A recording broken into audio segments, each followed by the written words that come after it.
सांसदों, बाल संसद के इस शीतकालीन सत्र में आप सभी का हार्दिक स्वागत है। नए सदस्य शपथ ग्रहण अथवा प्रतिज्ञान करेंगे।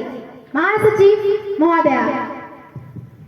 सुश्री प्रज्ञा भंडोले, जो मध्य प्रदेश के इंदौर के संसदीय क्षेत्र से निर्वाचित हुई है, अब शपथ ग्रहण अथवा प्रतिज्ञान करेंगी। सुश्री प्रज्ञा भंडोले।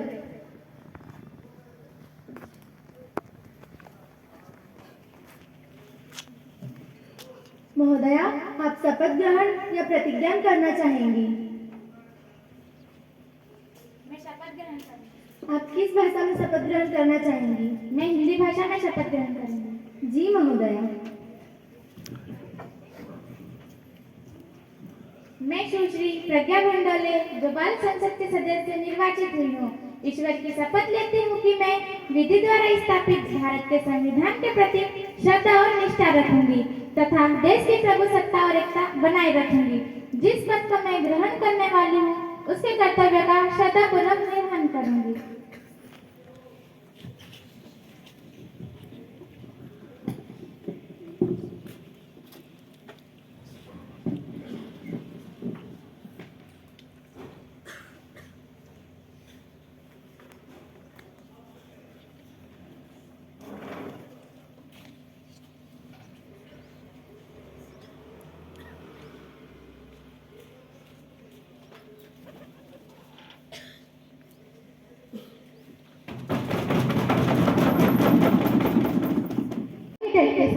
समुद्र में डूब गई।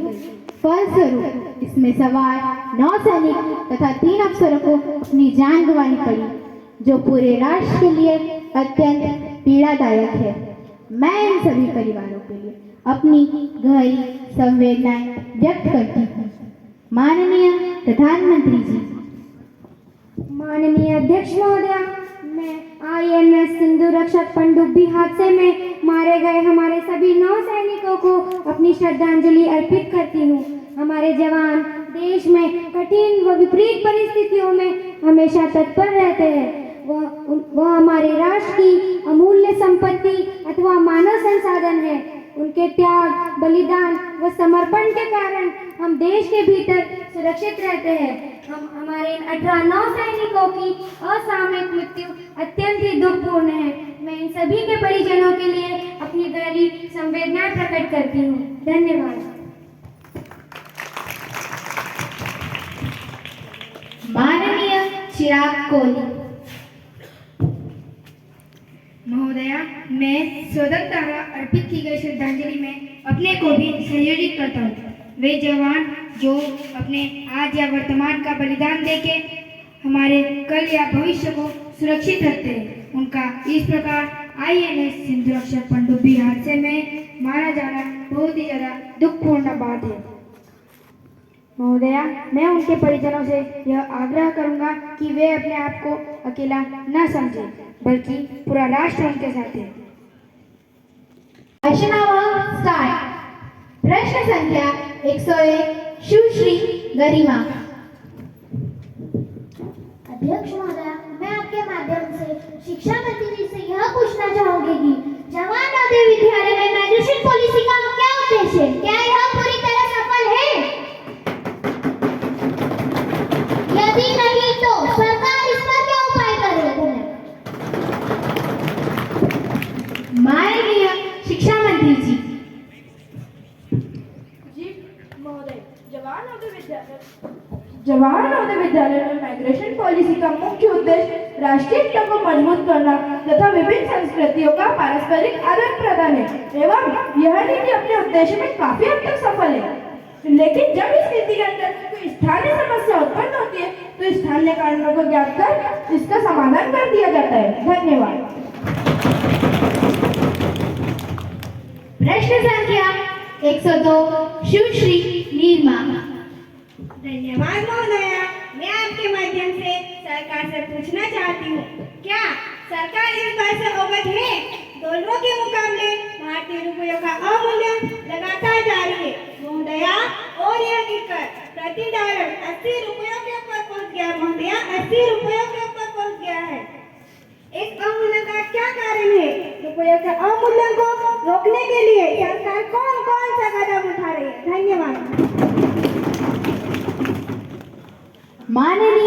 वित्त मंत्री जी।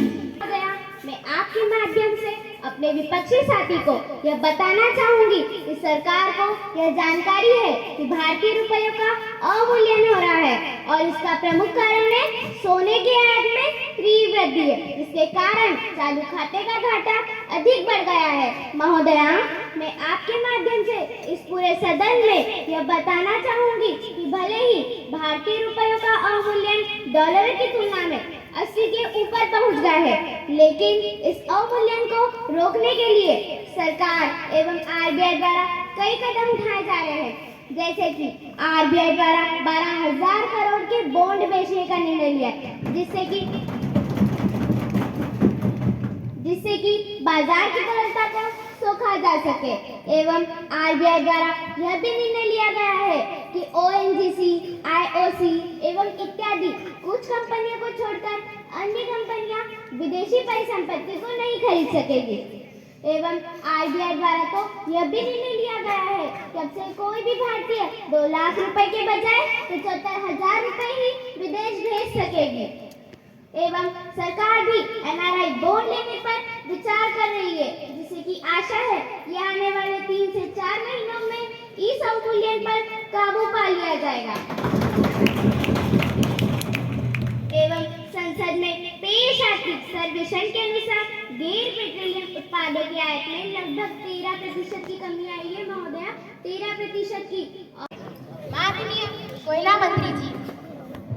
महोदया, कोयला घोटाले की 150 फाइलें मंत्रालय से गायब है, बाकी सभी की सभी फाइलें सुरक्षित हैं।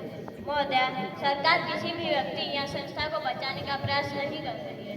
इस घटना में कानून अपना काम करेगा। मंत्रालय से जो भी 150 फाइलें गायब हुई हैं, इसमें सरकार अपनी जांच कर रही है। इस घटना में जो भी व्यक्ति या संस्था दोषी पाई जाएगी, उसके खिलाफ सख्त से सख्त कार्रवाई की जाएगी। माननीय महोदय, कोयला घोटाले का केस सर्वोच्च न्यायालय में चल रहा है। अंततः हमें न्यायालय के निर्णय की प्रतीक्षा करनी पड़ेगी। धन्यवाद। प्रश्न संख्या 105 श्री लक्ष्य। महोदया, मैं आपके माध्यम से सरकार से पूछना चाहूँगा कि क्या सरकार ने हाल ही में पेट्रोलियम सहित सभी आवश्यक वस्तुओं की कीमतों में वृद्धि की है? यदि हाँ, तो इसका क्या कारण है? धन्यवाद। माननीय पेट्रोलियम मंत्री जी। महोदया, में इराक में चल रहे गृह युद्ध के कारण अंतर्राष्ट्रीय बाजार में कच्चे तेल के दाम काफी बढ़ गए हैं, जिसके परिणाम स्वरूप तेल कंपनियों का घाटा भी बहुत अधिक बढ़ गया है। महोदया, मैं इसके अतिरिक्त मान्य सदस्यों को यह भी सूचित करना चाहूँगी कि पेट्रोल और डीजल की कीमतों में सरकार द्वारा डिक्रीमेंट कर दिया गया है। महोदया, मैं यह कहना चाहूँगी कि यह ठीक है कि सरकार ने कीमतों में वृद्धि की है, किंतु यह वृद्धि विशेष रूप से पेट्रोलियम पदार्थ में ही की गई है। अन्य आवश्यक वस्तुओं में वृद्धि कतई नहीं की गई है और इसका मुख्य कारण अंतर्राष्ट्रीय बाजार में तेल एवं अन्य आवश्यक वस्तुओं में आई भारी वृद्धि है। मेरे विचार से यह सरकार द्वारा ग्राहकों को समय पर दी जा रही छूट का परिणाम है। तेल पूल के घाटे को नियंत्रित करने के लिए मुख्य वृद्धि की गई है। धन्यवाद महोदय। युवा संसद की राज्यसभा के महासचिव से प्राप्त निम्नलिखित संदेश की सूचना देनी है। बाल संसद को राज्यसभा की प्रक्रिया तथा कार्य संचालन विभाग के अनुसार मुझे रेलवे यात्री सुविधाएं सुधार विधेयक 2024 improvement of passengers facilities railway bill 2024 की प्रति सभा पटल पर रखने का निर्देश हुआ है, जो राज्यसभा द्वारा 5 सितंबर 2024 को ही बैठक में पारित किया गया है। महासचिव राज्यसभा द्वारा पारित किए गए विधेयक को प्रति सभा पटल पर रखेंगी।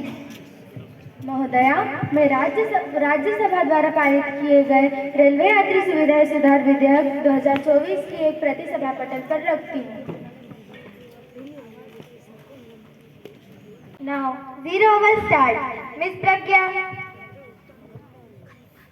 Honorable Speaker, Madam, as All nations know that our Prime Minister was keen to meet his counterpart in Pakistan to talk about the peace during UNO summit in New York. Our PM met to it. At the same time, our army troops were engaged in a gun battle murderous fight with Pakistani terrorists in Kerala sector of Jammu and Kashmir's Kupwara district. After 15-day-long operation, the area was cleared and the terrorists were pushed back. Moreover, Army Chief made it clear that Pakistan Army provided cover fire to terrorists to infiltrate into Kerala sector.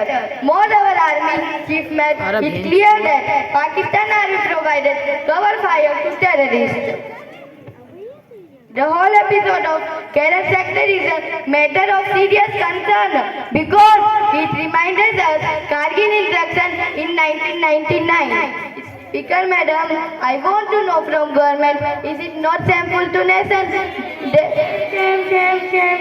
that our PM talk about peace, whereas Pakistan grabbed our village? I hope government will take immediate action against Pakistan. Otherwise, it will make the image of our country as a weak country. Thank you. Matters to concerned minister.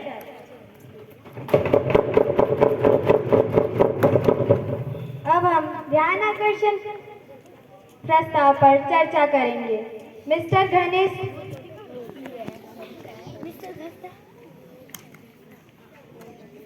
Ma'am, a serious breach of privilege has been committed by the members of civil society. A few news channels and newspaper Mumbai, while committing on the draft of land equation bill 2013 approved by the parliamentary committee, all these attributed and dishonest motives expressed their doubt about the parliamentary committee and all the honorable members of parliament. I therefore request you to allow me to raise a question on that matter now. Thank you. Paper cutting and statement made by civil society member. If recorded, I shall consider it. You cannot spring surprise on me like this. I have already given notice of it at 10:45 am today. It will be examined. When it comes to me, I shall consider it and let you know my decision. Now, time to welcome foreign delegates. Welcome to the Chinese parliamentary delegation. Honorable member, I have made an announcement. On the behalf of Honorable Member of the House, I have great pleasure in extending our warm feelings and Her Excellency Ms. Liang Zun, the Speaker of the Chinese Parliament, and the Honorable Member of Chinese Parliamentary Delegation who are on visit to India are the other Honorable Member of the delegation are Ms. Lina Kim, Member of Parliament. Second one is Ms. Sana Machadan, Member of Parliament. It is a very high-powered delegation who reached Delhi on Wednesday. They are now seated in a special box. We wish them happy and fruitful stay in our country. We can also convey our warm feelings and very best wishes through them, their President, Prime Minister, Parliament and very friendly people of China. अब हम ध्यान आकर्षण प्रस्ताव पर चर्चा करेंगे। Now let's take up calling attention. Ms. Lakshmi will call the attention of Ms. Home Minister. Ms. Lakshmi. Madam, I beg to call the attention of the Home Minister about the protest, anger and violence erupted in several parts of Andhra Pradesh after the declaration of carving out a separate state, Telangana, from Andhra Pradesh and action taken by government thereof. Thank you, ma'am. Home Minister, please. महोदया, मैं आपके माध्यम से अपने विपक्षी साथी को बताना चाहता हूँ कि अलग तेलंगाना राज्य की घोषणा के बाद आंध्र प्रदेश में विरोध प्रदर्शनों के दौरान कई जगहों पर छिटपुट हिंसात्मक घटनाएं हुई। जैसा कि सभी जानते हैं, नई तेलंगाना राज्य की घोषणा का स्वागत करते हुए तेलंगाना समर्थकों ने खुशियां मनाई तथा दूसरी तरफ श्रीमंदिर तथा रायलसीमा में लोगों ने इसका विरोध किया। क्योंकि वे वर्तमान एकत्रित आंध्र प्रदेश के पक्षधर हैं तथा वहां पर कुछ हिंसात्मक घटनाएं हुई तथा असम में भी अलग बोडोलैंड राज्य की मांग को दोहराते हुए लोगों ने इसका विरोध किया तथा हिंसा भी हुई। ऐसी घटनाओं को रोकने के लिए सरकार ने पर्याप्त कदम उठाए, जैसे राज्य पुलिस के साथ साथ केंद्रीय सुरक्षा बलों के जवानों को भी लगाया गया तथा मैं व्यक्तिगत रूप से इन राज्यों के मुख्यमंत्रियों के संपर्क में रहते हुए सारे मामलों को देख रहा हूँ। वर्तमान में वहाँ पर स्थिति नियंत्रण व शांत है। एथलीट तथा ओलंपिक के खिलाड़ी अपना अच्छा प्रदर्शन नहीं दे पा रहे, तो क्या इस बिल के पास हो जाने से वे अपना अच्छा प्रदर्शन दे पाएंगे? यदि नहीं, तो इस बिल के पास होने का कोई औचित्य नहीं है। महोदया, आज भी खिलाड़ियों के चयन में पारदर्शिता नहीं है। खिलाड़ियों के चयन में भाई भतीजा तथा क्षेत्रवाद का बोलबाला है। महोदया, क्या इस बिल के पास हो जाने से इस प्रकार की घटनाएं खत्म होगी? यदि नहीं, तो इस बिल के पास होने से किसी प्रकार के अच्छा नहीं होगा। महोदया, अभी भी खिलाड़ियों के चयन में आयु लिंग के आधार पर भेदभाव होता है। क्या इस बिल के पास हो जाने से वह भेदभाव खत्म होगा? महोदया, क्या यह बिल भेदभाव को खत्म करने की गारंटी देगा? यदि नहीं, तो भी इस बिल के पास होने का कोई महत्व नहीं है। महोदया, सभी सदस्यगण भली भांति जानते हैं कि IPL 6 यानी भारतीय प्रीमियर लीग 2013 के विभिन्न मैचों के दौरान मैच फिक्सिंग तथा स्पोर्ट्स फिक्सिंग तथा सट्टेबाजी बहुत बड़े पैमाने पर है, जिससे कुछ क्रिकेट खिलाड़ियों को गिरफ्तार भी किया गया। सट्टेबाजी में तो राजस्थान रॉयल्स और चेन्नई सुपर किंग्स के प्रशासकों BCCI प्रमुख के दामाद की संलिप्तता पाई गई। क्या यह बिल उसके वर्तमान स्वरूप में इस तरह की मैच फिक्सिंग, स्पोर्ट्स फिक्सिंग तथा सट्टेबाजी को रोकेगा? क्या इन्हें रोकने के लिए कारगर होगा? इस पर मुझे संदेह है। अतः इस बिल को इस दिशा में प्रभावित कर पास किया जाए तो अच्छा होगा। Prime Minister, please. Respected Speaker, Madam, having agreed with the content and provision of National Sports Development Bill 2024, I endorse this bill as a step to uplift sports and games in our country. This bill has adequate provision to eliminate unethical practices including doping, fraud of it, and sexual harassment in our country. It emphasizes on providing international level coaching and other facilities to national teams as well as Commonwealth or as well as individual athletes with a view to draw of medals in Olympic, Asian Games and Commonwealth Games by bringing up their performance at par with international level. The most important part of this bill is to have provision in order to existing irregularities in annual financial statements of different sport bodies. This bill will bring all the sports and athlete federation including BCCI under the ambit of Right to Information Act 2005. This bill therefore helps to ensure transparency in the functioning of various sports federations. That is why I humbly request all these members of this house to get this bill passed with remarkable majority. Thank you, madam. हमारे जो भावी नेता हैं, जिन्होंने मंत्री का, नेता का, सांसद महोदय का, लोकसभा अध्यक्ष का, महासचिव का जो किरदार अदा किया है बच्चों, तो उनमें जो शालीनता और गंभीरता थी, वही गंभीरता हमारे वास्तविक जीवन में भी हो, राजनीति के क्षेत्र में भी हो। यही अपेक्षा हमारे देश के नेतृत्व करता है ना, वो सोचते हैं, वो अपेक्षा करते हैं कि हमारे देश के बच्चे इस प्रकार के अपने अंदर नेतृत्व के गुणों का विकास करें, और उसी की दिशा में ये पहला कदम है बच्चों। बहुत अच्छा कार्यक्रम था।